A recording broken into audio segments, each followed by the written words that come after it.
사랑하는 예수님,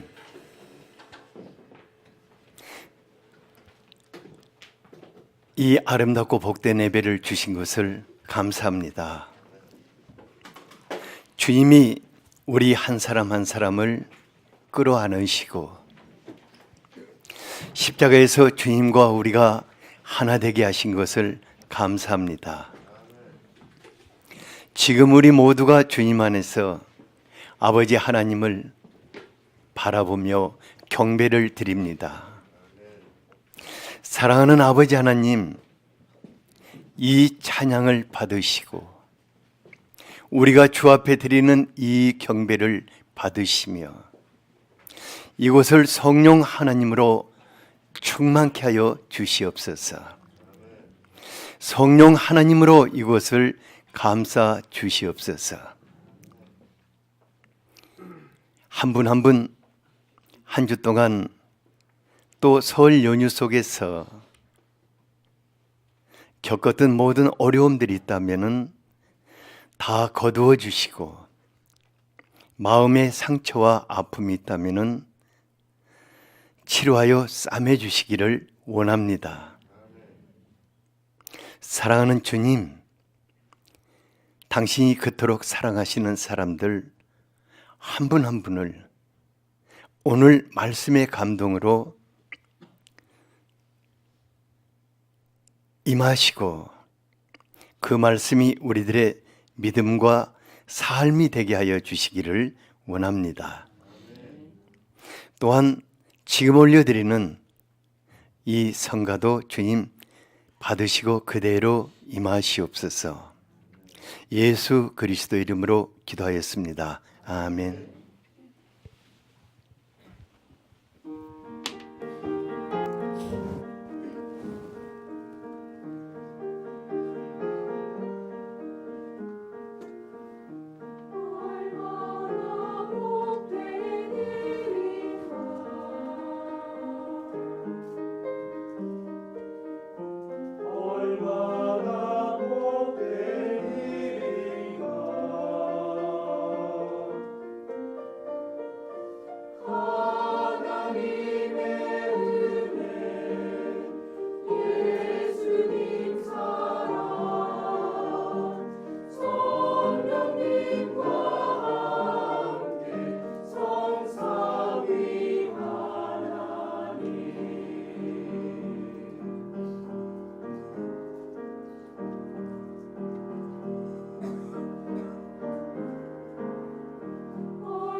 아멘.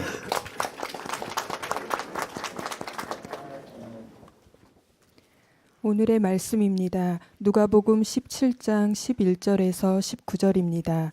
다 함께 읽겠습니다. 예수께서 예루살렘으로 가실 때에 사마리아와 갈릴리 사이로 지나가시다가 한 마을에 들어가시니 나병 환자 10명이 예수를 만나 멀리 서서 소리를 높여 이르되 예수 선생님이여 우리를 불쌍히 여기소서 하거늘 보시고 이르시되 가서 제사장들에게 너희 몸을 보이라 하셨더니 그들이 가다가 깨끗함을 받은지라. 그 중에 한 사람이 자기가 나은 것을 보고 큰 소리로 하나님께 영광을 돌리며 돌아와 예수의 발 아래에 엎드려 감사하니 그는 사마리아 사람이라. 예수께서 대답하여 이르시되 10사람이 다 깨끗함을 받지 아니하였느냐? 그 9은 어디 있느냐? 이 이방인 외에는 하나님께 영광을 돌리러 돌아온 자가 없느냐 하시고 그에게 이르시되 일어나 가라 내 믿음이 너를 구원하였느니라 하시더라. 아멘. 설 연휴가 길어가지고 교회가 아주 조용해서 제가 참 조용하게 잘 지냈어요. 옆 사람에게 설 연휴 잘 보내셨습니까?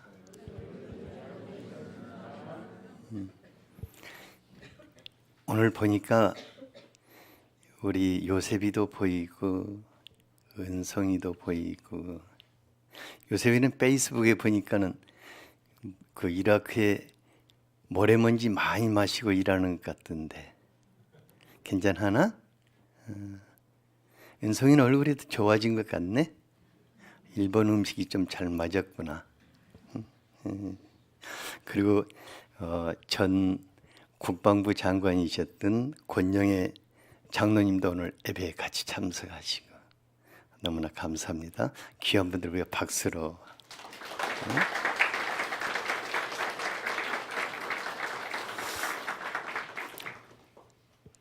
다니엘, 내 가방 속에서 안경을 좀 줄래? 죄송합니다.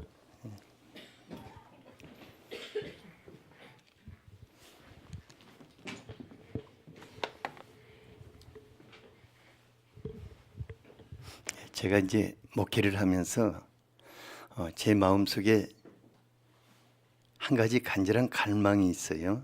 그것은 욥기서에서 말씀했던 것 같이 여러분들의 삶의 시작이 미약했지만은 하나님의 축복으로 점점 더 복된 그런 삶을 사는 것을 보고 싶어요. 그래서 세월이 흐를수록 더 복되고 세월이 흐를수록 더 아름답고 또 더 풍성한 삶. 그래서 여러분들이 한 60대 정도 될 때 참 멋있다. 참 멋있다. 저는 이제 그때쯤 되면은 한 80이 넘겠죠. 참 여러분들 삶 보면서 멋있다 이렇게 보고 싶어요.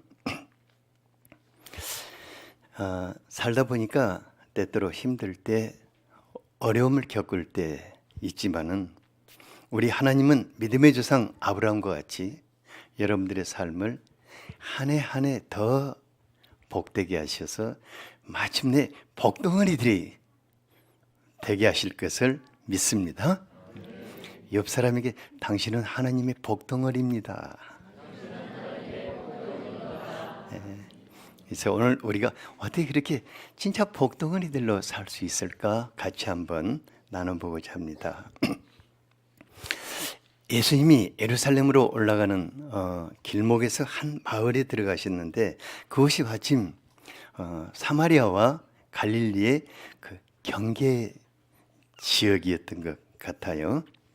그런데 인근에 나병 환자 집단촌이 있었는지 10명의 나병 환자가 예수님 그것을 지나가신다는 소식을 듣고는 달려 나와서 멀찍이서 소리 높여 예수님께 울부짖었어요. 예수 선생님, 우리를 불쌍히 여기소서. 제발 우리를 불쌍히 여기소서 하고 그들을 도와주시기를 간청했습니다.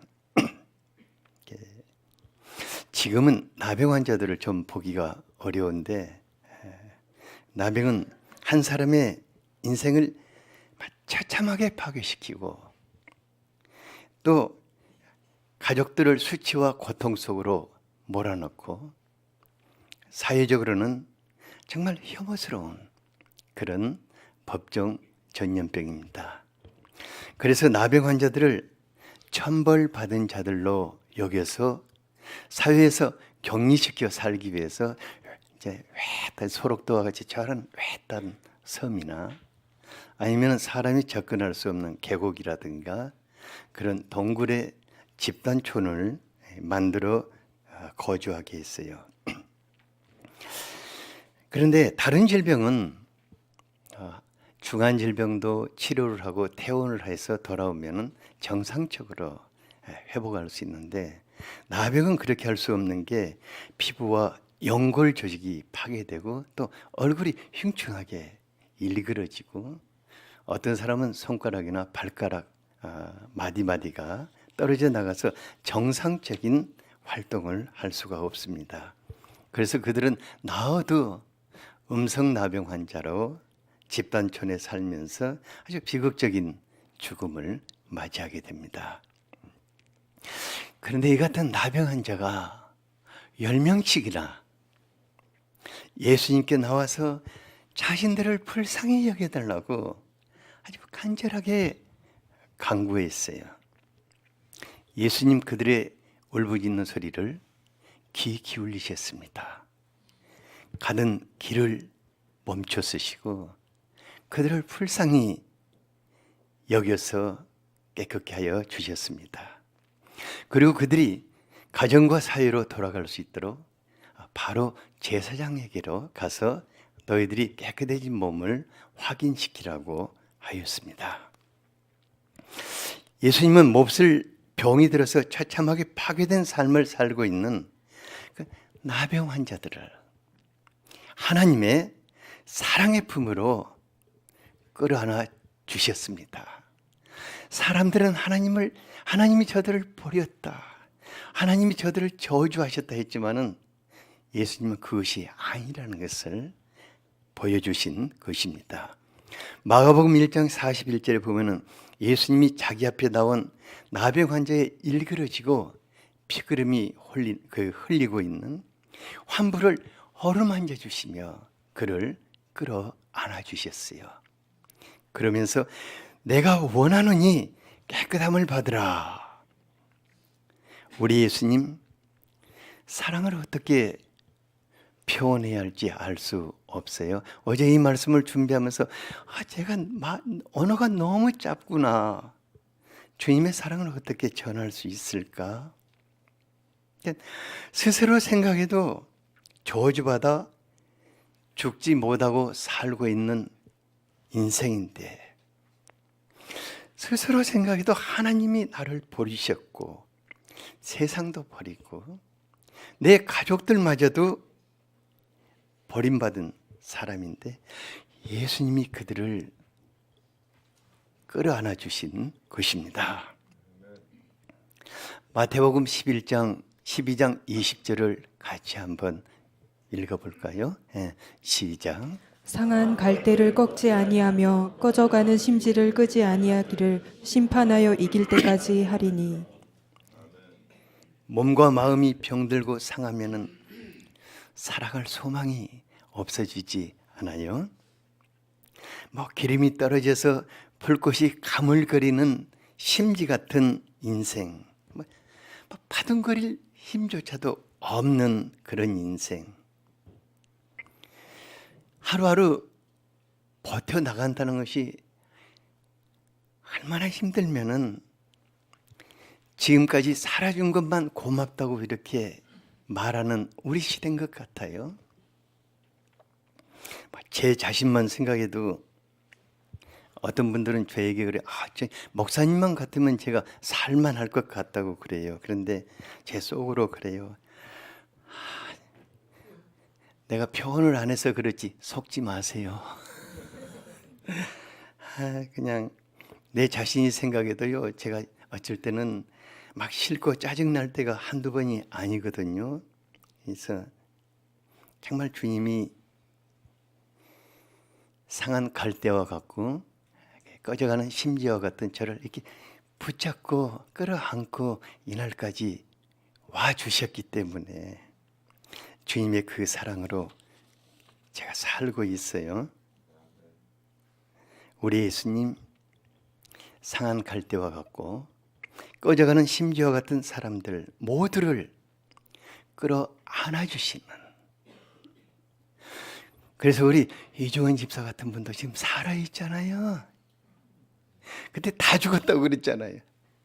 그래가지고 끌어안아 주셔서 이렇게 살아있고, 우리 예수님 희망의 주님이십니다.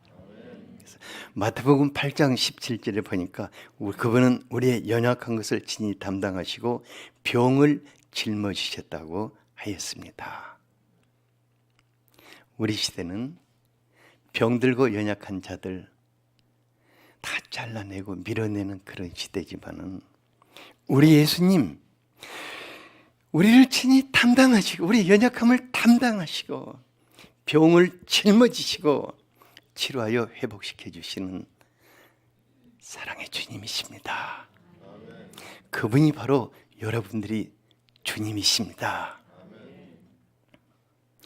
10명의 나병 환자들이 예수님께 순종하여서 제사장들을 향해서 가고 있었는데 그 가는 동안에 그들의 몸에서요 놀라운 기적이 일어나는 것을 옆에 사람이 지금 보고 있는 거예요. 이게 내 안에 일어나고 있는 기적을 저 사람이 보고 저 사람 안에 일어나고 있는 기적을 내가 보는 거예요. 예수님이 개급기 하였기 때문에 막 그 떨어져 나갔던 손가락도 막 쑥쑥쑥쑥 나오는 것을 지금 봤을 것 같아요. 그리고 문드러진 피부가 회복되는 것도 보고 막 뽀얗게 아이들 피부같이 이렇게 바뀌는 것도 이렇게 보았을 거예요. 그들이 얼마나 기쁘고 감격스러워서 막 끌어안고 앙앙 울다가 또 춤을 추다가 또 앙앙 울다가 또 춤을 추다가 아마 꼭 그랬을 것 같아요. 그런데 그중 한 사람이 갑자기 막 큰 소리로 하나님 감사합니다. 하나님 찬양합니다. 하나님께 영광을 돌립니다 하고 외치더니 갑자기 어디론가 막 뛰어가는 거예요. 그는 자기를 고쳐주신 예수님을 향해서 달려가고 있었습니다. 그리고 예수님의 발 아래 엎드려서 하염없이 눈물을 흘리며 주님 감사합니다. 감사하다는 저를 한없이 했어요. 예수님 그 사람을 바라보시며 얼마나 기뻐하셨을까 싶어요. 여기 성경에는 기록되지 않았지만 아마 예수님 그 사람을 예수님도 같이 그 앞에 무릎 꿇고 그를 끌어안고 한없이 같이 눈물을 흘리셨을 것 같아요. 그리고 예수님은 그 나음받은 사마리아 사람에게 조용하게 물으셨어요. 10사람이 다 깨끗함을 받지 아니하였느냐? 근데 그 나머지 9은 어디 갔느냐? 이 이방인 외에 하나님께 영광을 돌리러 온 자가 없느냐? 그러니까 10사람이 다 깨끗함을 받았다면은 얼마나 놀라운 일입니까? 그들 모두가 예수님께 달려와서 엎드려 절하며 감사해야 할 일이 아니겠습니까? 뭐가 그렇게 바빴겠습니까? 그런데 단 한 사람, 그것도 하나님의 백성이 아닌 이방인 취급을 받던 사마리아 사람 한 사람만 예수님께 나왔습니다. 예수님 은혜 받은 남은 9사람을 찾으셨습니다.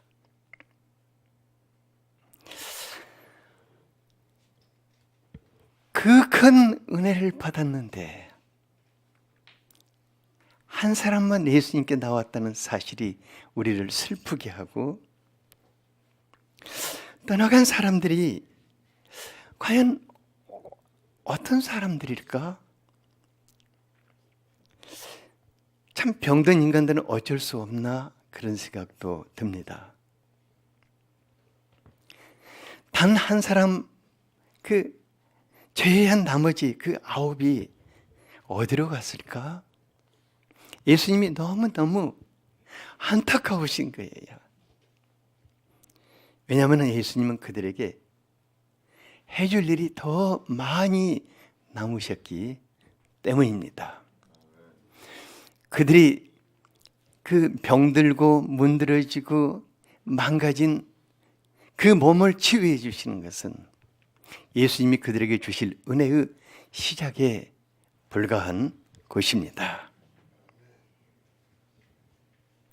로마서 1장 21절에 보니까 하나님을 알되 하나님을 영화롭게도 아니하며 감사하지도 아니하는 사람은 그때부터 그 생각이 허망하여지고 미련한 마음이 점점 어두워져서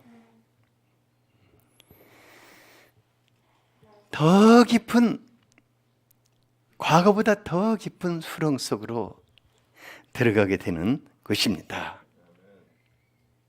그러니까 예수님이 너무 안타까워 하신 것일 겁니다. 그러니까 하나님이, 우리가 하나님께 은혜를 받았을 때 그 다음 차례 해야 할 일이 무엇이겠습니까? 아마 적극적으로 주님께 더 다가가서 감사하는 생활을 해야 할 것입니다. 하지만 이제 거의 대부분의 사람들이 그렇지 못하는 것 같아요. 살만해지면은 몸과 마음이 재빨리 허망한 생각으로 돌아가 버리는 것 같아요. 그리고 참 다시 파멸의 구렁을 향해서 달려가기 때문에 예전보다 더 나빠지는, 그러니까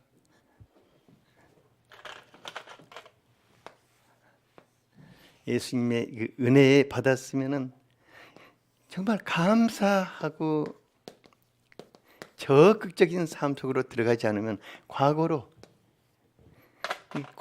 더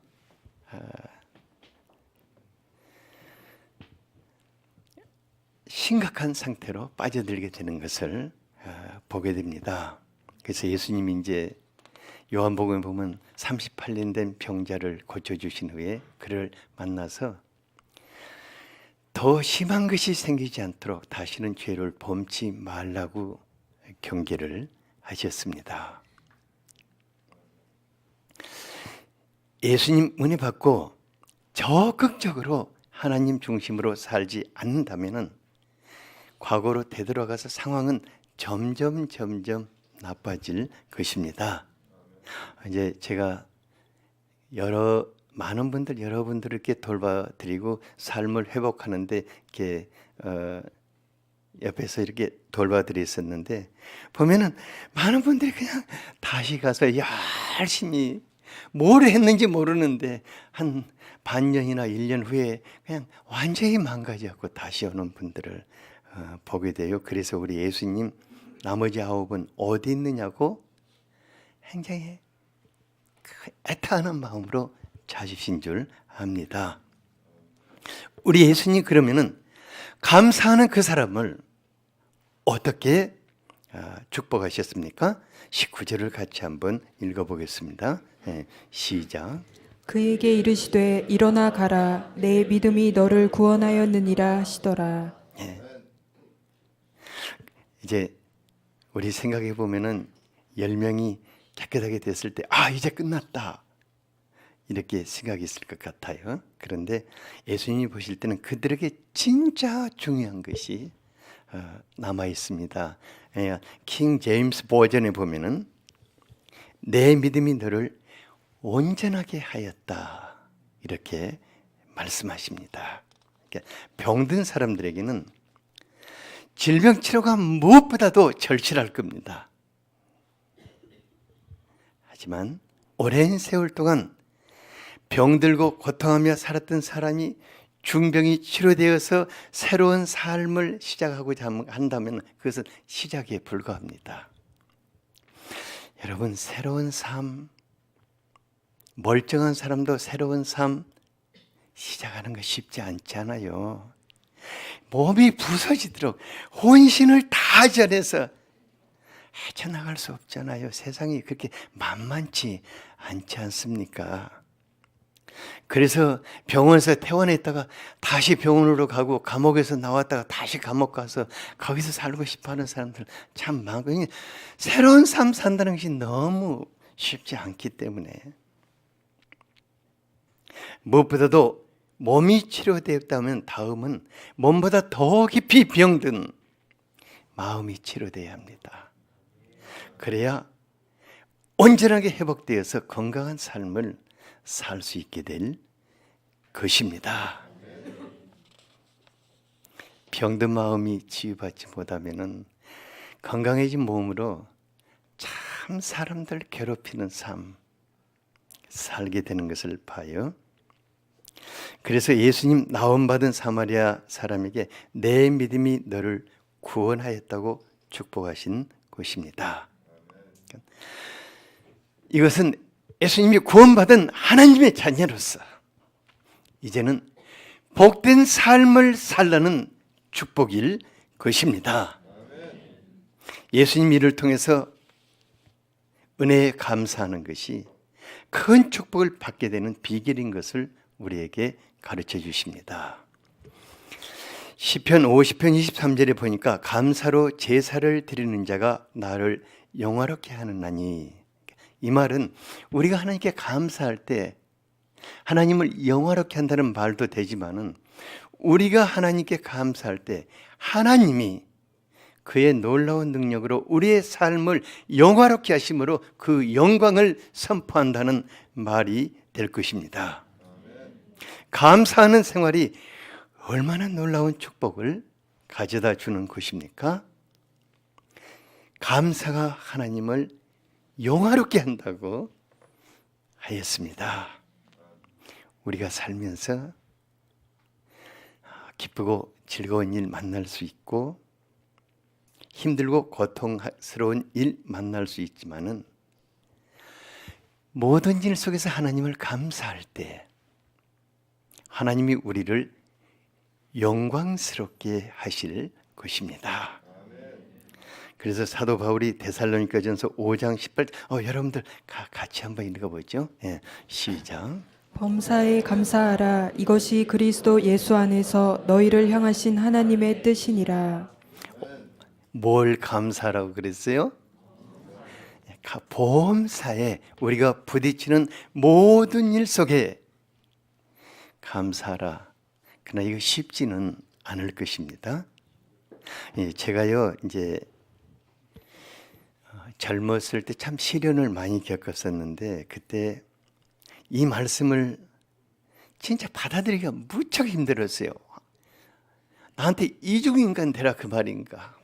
진짜 어려웠는데 그래도 제가 목회자이기 때문에 하나님의 뜻을 거스릴 수 없어가지고 불평과 원망이 터져 나올 때마다 막 이를 악물고 그냥 억지로 감사했는데, 뭐 억지 감사가 무슨 감사냐 이렇게 말할 수도 있을 것 같아요. 그잖아요.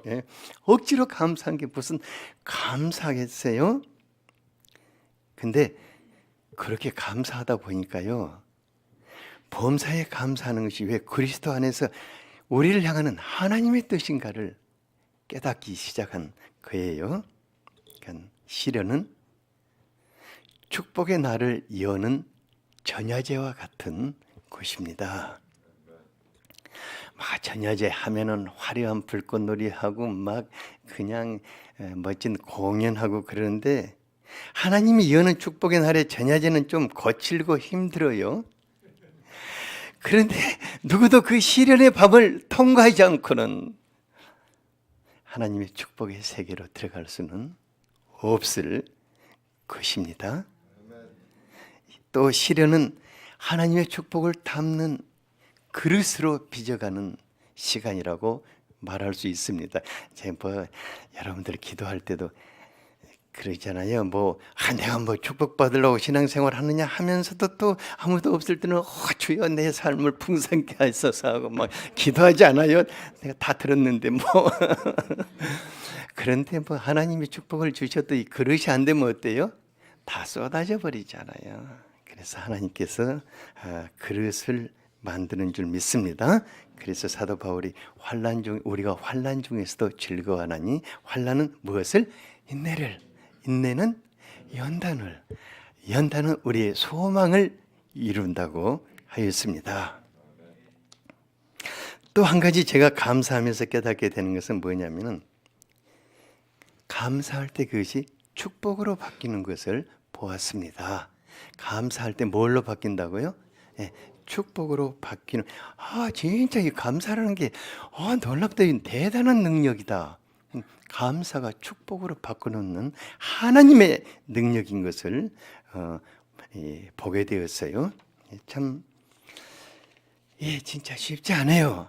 정말 쉽지 않아요. 저 이번에도 이제 뭡니까? 여러분들 예수 믿는다고 병 안 들겠어요? 여러분들이 예수 믿는다고 교통사고 안 나겠어요? 예수 믿는다고 여러분들이 뭐 자연재해 안 만나겠어요? 저 이번에 개성공단 문 닫는 거 보면서 저분들이 저것을 싣고, 그 기여받은 분들이 저걸 싣고 나올 때 얼마나 피눈물이 흘릴까 하는 생각을 하면서, 주님, 저 속에 예수 믿는 사람이 있으면 지금 시험에 들지 않게 해달라고 기도했어요. 왜냐면 그때 감사하면 삶이 바뀌는데, 그때 하나님, 내가 얼마나 기도했습니까? 얼마나 기도했는데 이게 뭡니까? 하고 불신과 원망에 빠지면 사단이 확 밀고 들어와서 그를 파멸의 구렁텅 속으로 밀고 들어갈 것입니다. 여러분들이 뉴스에 개성공단 나오면 이번에 나온 하나님의 사람들 시험에 들지 않게 해달라고 기도하시기 바랍니다. 하나님이 그분들 바꾸시면 더 크게 축복하실 줄 압니다. 우리 고린도후서 4장 15절을 제가 자랑할 사람 하나 있어요. 뭐냐면은 우리 조혜원 집사님 있잖아요. 조혜원 집사님 보면은 참 어떨 때 보면은 감사가 안 나올 것 같아요. 몸이 막 통통 부어 있고 목도 이렇게 부어 있고, 그럼 요즘 어때? 그러고 물어보면 목사님 저 좋아요. 아주 좋아요. 전혀 안 좋게 보이니 또 물어보면 좋아요. 저 정말 감사해요. 근데 신기하게 감사가요, 진짜 축복으로 바꿔버리더라고요.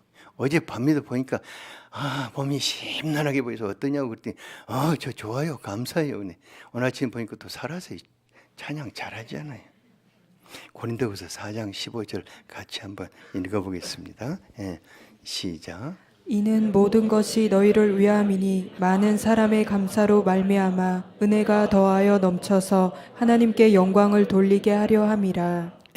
이 모든 것, 우리가 삶 속에서 부딪히는 모든 것이 누구를 위한 것이라고 했습니까? 우리를 위한 것이라고 하였습니다. 그러니까 가난하고 병든 것도 겸손하라고 나를 위해서 주신 것이고, 일이 잘 풀리지 않는 것도 기도하라고 나를 위해서 주신 것이고, 내 주변에 크고 작은 시련이 있는 것도 우리가 오직 하나님 바라보고 살라고 잠시 동안 주신 것인 줄 압니다. 그런데 감사할 때 하나님 이제 됐구나, 그러니까 감사할 때 이제 됐구나 하시고 그것을 축복으로 바꿔놓으실 것입니다. 감사로 우리 중에 정말 많은 분들이, 우리 교회 참 제가 감사한 것은 이 지방이기 때문에 뭘 그렇게 자랑할 만한 것이 있겠어요? 그러나 많은 분들이 감사함으로 자신의 삶 가운데서 어려움을 축복으로 이렇게 바꿔놓는 것을 수없이 제가 지켜보고 있어요. 정말 직장도 어려운데 감사함으로 직장 바꾸고, 참 많은 분들이 이렇게 바꿔나가는 것을 보면서 우리 성도님들이 저에게요, 감사를 가르치시는 스승이 되어 주었어요. 그래서 제가 성도님들로부터 감사를 정말 많이 배우고, 감사하다 보니까 날마다 즐겁고 행복한 삶을 살게 되었는데, 어느 날 보니까 제가 또 이것을 이제 여러분들에게 역으로 또 선물해야겠다 하는 생각도 들고 우리 교회 새로 오신 분들도 있고 그래서 이제 다시 여러분들이 저에게 준 감사를 이렇게 또 돌려드리고자 하는 거예요. 감사가 우리의 삶을 바꿔놓습니다. 옆 사람에게 감사가 당신의 삶을 바꿔놓습니다. 감사가 더 큰 축복을 가져옵니다. 감사가 감사의 열매를 가득하게 합니다.